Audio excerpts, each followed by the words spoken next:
Hi there and welcome to P.I.M.P, where prison is my playground. And today I'm gonna tell you about the time I ran a man over. I was 18 years old. I was on the run from the cops. I had some bad checks.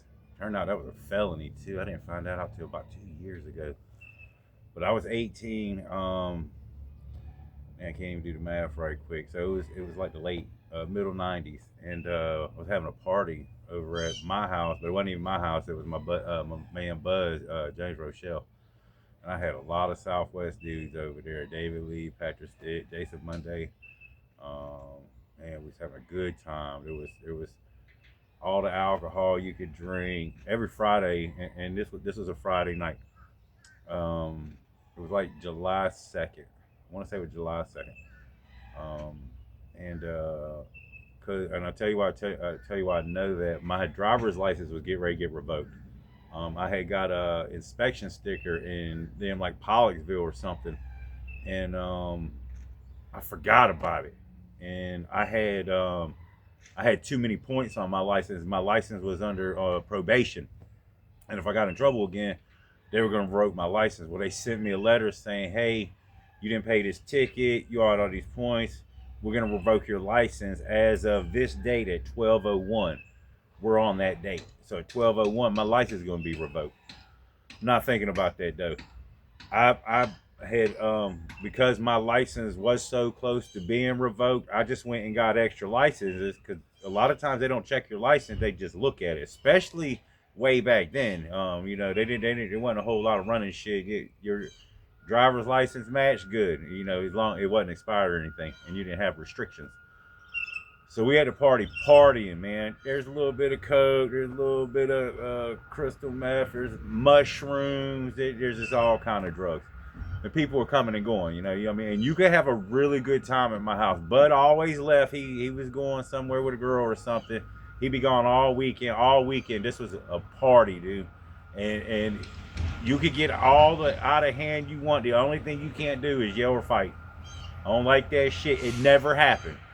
Nobody could ever tell you they went to my house and that shit happened. You had a good time. You had a good time, or I just simply say, "Hey, man, you got to go." And I never really ever had to do that. And when it did, it was acceptable because I fight. We gonna have it. You're just gonna be nice. That's all. They're supposed to be having a good time. So anyway, get a call from a man, Carl Brinson. He used to have all the party favors. It's a long, long time ago, folks. And he was drunk. He was like, "Man, I want to come out there. I want to come out there. I want to come out there." I was the only one that hadn't been drinking. Everybody in the house are doing all the drugs, basically, or what they like to do. The drinker drink, the smoker smoke, and everybody did everything,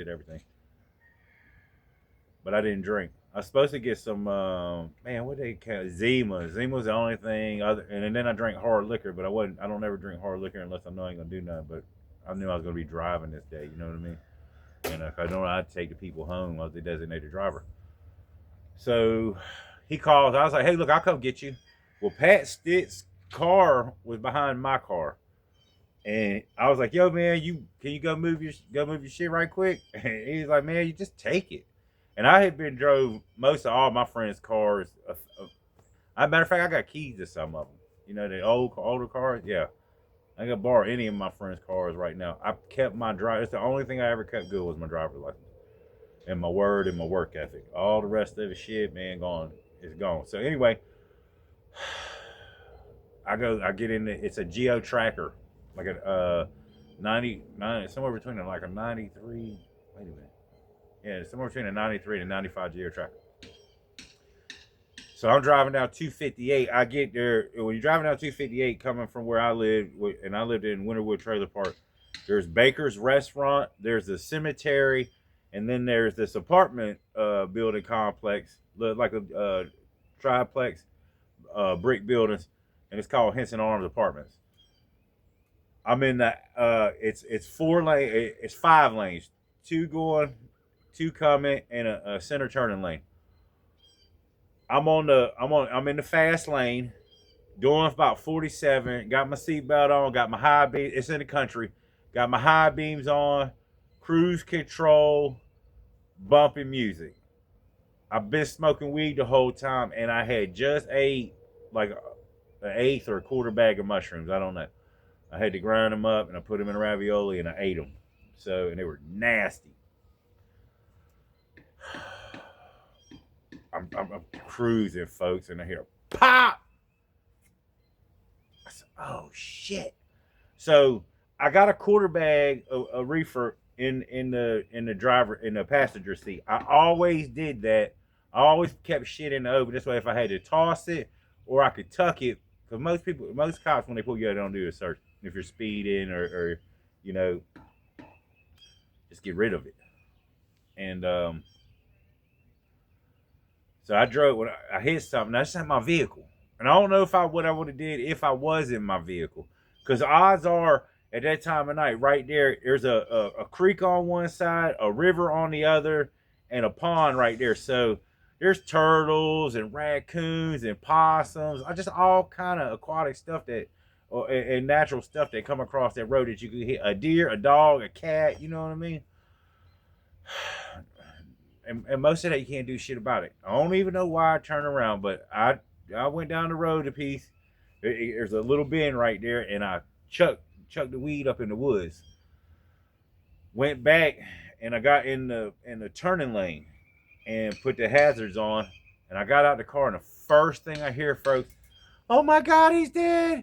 He's dead! He's dead!" Oh, I mean, it's loud. Now it's like 2, 3 o'clock in the morning. My license is revoked. It's dark. It is really dark. There ain't a whole lot of lights around. There's a couple poles and stuff, but it's dark, folks. And I can see the apartment buildings, but I really can't see anybody. So there's no cars on it. There's not a car on the road. I go running over to the apartment buildings, and there's a rain gutter, a curb gutter, with the concrete, and it's got the thing, and it all drains into the grill, the water grill. There's a dude in that walk right off the road, something where you ride your bicycle. He's right off the road, and I'm running full speed, and it ain't far. I haven't hit top speed yet. Oh, he ain't got no shirt on, man. I start kicking his face like, dude, you got to get out the road, man. You can't sleep here. And then it hits me. It didn't even cross my mind that I might have hit this dude. And this woman is really yelling loud, folks, and I still can't see her. And I can't move him. I've always been taught it, but he's in the road too. So now I don't know what to do. So I'm gonna go try to call 911. So I run up, and as I'm running up, now my eyes have adjusted to the darkness, and there's a bunch of black people out there, and there's a congregation in one spot, and that's where that woman's yelling, and she's yelling loud. He's dead! Oh my God, he's dead! I gotta be careful because somebody hear me. Oh my God, oh shit, oh God, it's my fault. I went running up and got up in between her, and kind of pushed my way to her, and I was like, "Hey, I'm so sorry. No, it wasn't your fault. No, yeah, it was, probably was. No, it's okay, he's dead. Well, I was looking towards the apartment, and lights were popping up and doors were popping open. So I went running. It was a good little distance to get there. So I went running, and I was getting ready to run at this dude, and all of a sudden this door opened, this little woman opened up, and I just went right in her house. Ma'am, I got to use your phone. So I ran in. I seen she had the wall on the phone with the long ass cord, right? So I go over there, dial 911. I was like, yeah, I just ran this dude over on 258, right in front of Henson Arms. He's in the middle of the rain gutter. Y'all need to come quick. I'll be waiting. She informed me that they had already got that call. So I was like, cool. So the next thing I do is I call my buddies up over at my house and be like, hey, look, I just ran this dude over. Y'all probably need to come pick your vehicle up. And they was like, dude, that's just not funny, man. That's not even a joke. You don't even play like that. I was like, yeah, I know. That's why you need to come pick your shit up. And no, I called them last. My bad. So I called my mom second. My mom was getting ready to go to work. 2, 3 o'clock in the morning. On a Saturday, they sold seafood in Raleigh, and they had actually got a late start. That's the only reason why I got to talk to them.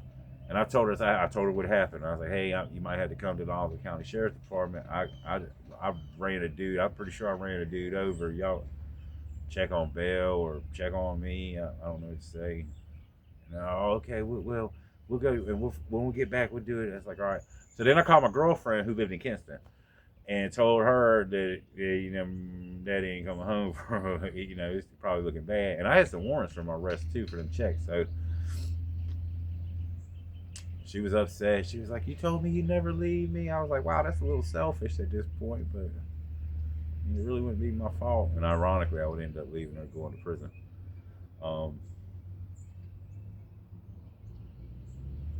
then I called my buddies, and they will tell you that they knew I wasn't lying, and that's why I got to do it in the right order.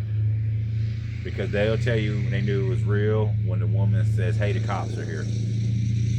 The person that owned the house. So I got off the phone with them. I got to go face the music. And my chance to run is over. It's over. And I was always good at running. I'm on the run right now. So I walk outside, and thank God that woman stopped yelling. Oh my God, it was killing. I can't explain to you how.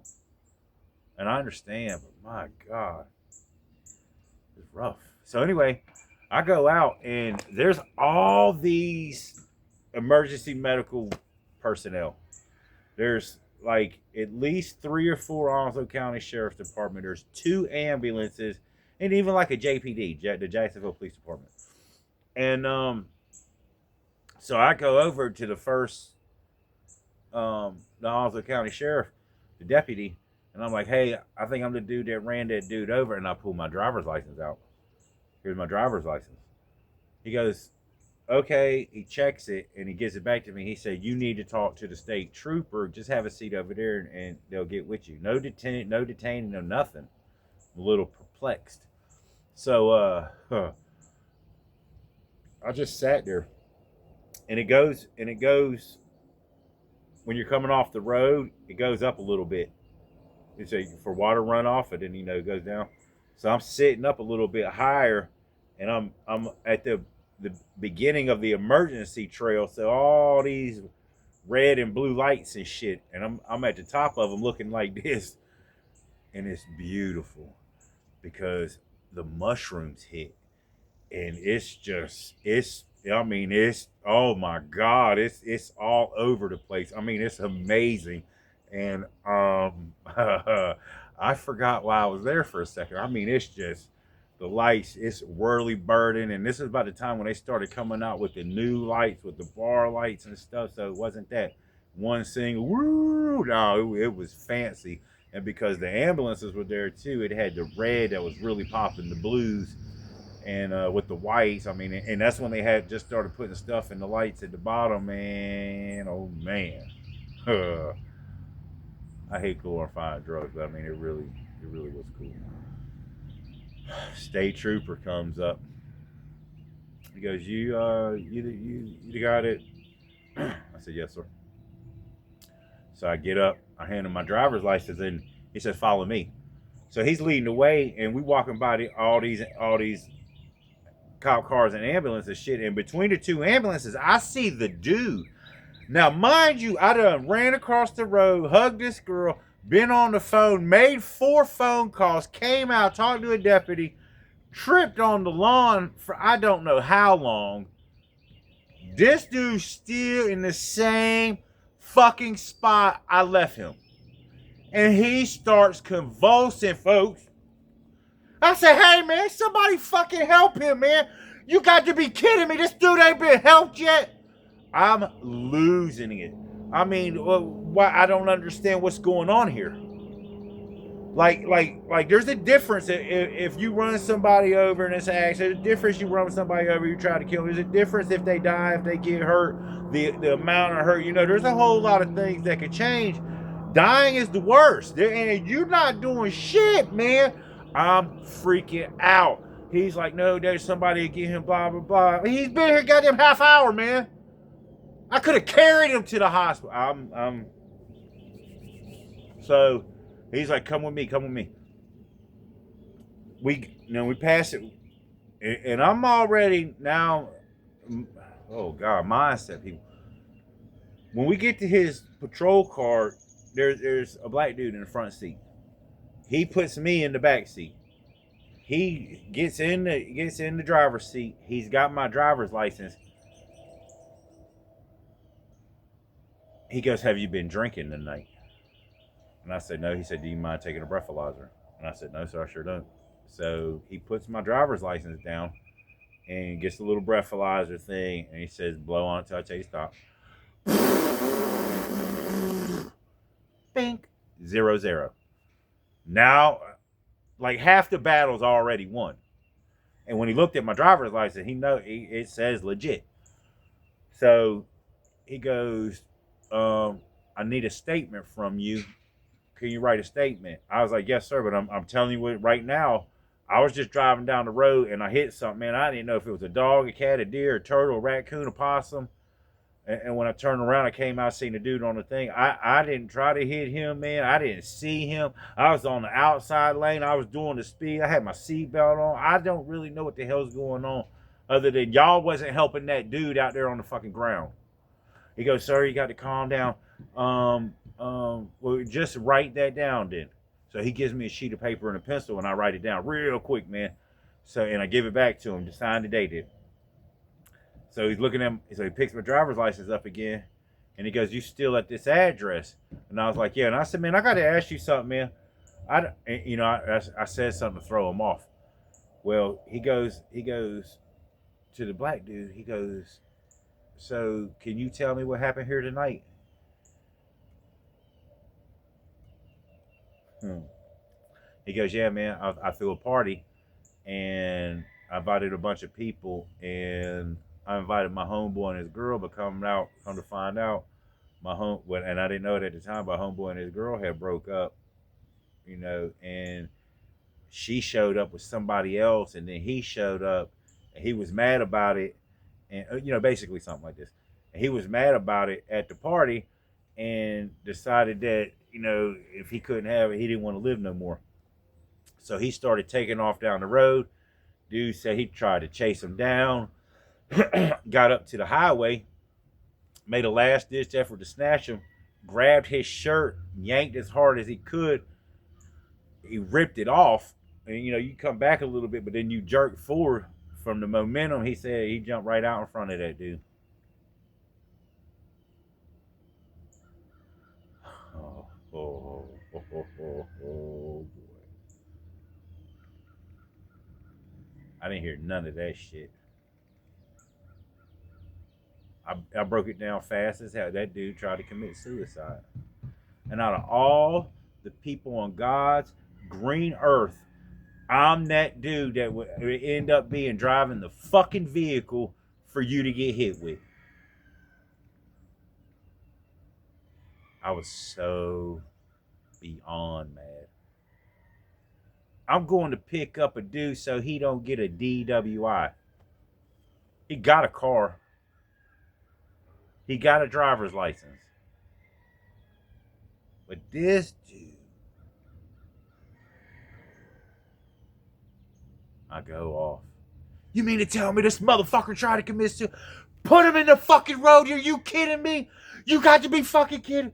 I mean, lost. I'm in the back seat jumping around, and I'm really trying to make sure that driver's license don't get called in. I'm not even sure if it's gonna post because it's Saturday. That's not really a business day, but I'm not taking no chances. And now I'm not even worried about it.